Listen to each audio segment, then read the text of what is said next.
so definitely not meant to be an exhaustive list of all the events in history that supported the existence of modern-day EMS, but the following are a couple of the most notable events to me when scanning through my old textbooks. The first historical mention of an ambulance-like service I know of is in Luke 10:34, and I quote, "He went to him and bandaged his wounds, pouring on oil and wine. Then he put the man on his own donkey, brought him to the inn, and took care of him." The next event of note is when Dominique Jean-Laury, a surgeon in Napoleon's army, noticed how many soldiers perished unnecessarily on the battlefield, as the practice at the time was to wait until the battle was over to care for the wounded, instead of getting them the care they needed when they needed it. Hey Napoleon, well, first of all, the ice cream you make is terrible. Nah, that didn't happen. Look, you're letting a lot of soldiers die that can be saved if we had a way of getting them to care before the battle's over. To which Napoleon agreed. And thus, the ambulance volante, or flying ambulances, were created, although they probably looked a little bit more like this.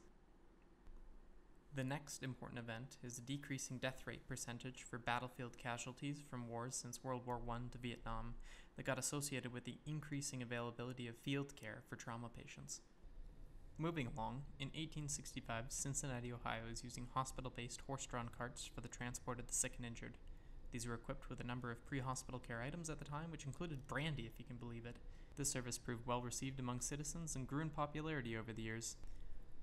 In 1966, Accidental Death and Disability, the Neglected Disease of Modern Society is published, which is considered one of the seeds of the modern emergency medical services system. Although more specific to American EMS history, a lot of the findings in this report would be mirrored other places in the world as well.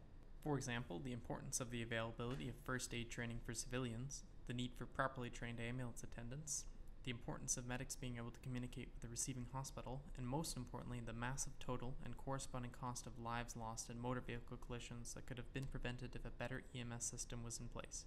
This report is commonly referred to as the White Paper. From 1972 to 1979, an American TV series called Emergency greatly influenced the public perception of EMS. EMSers like emergency.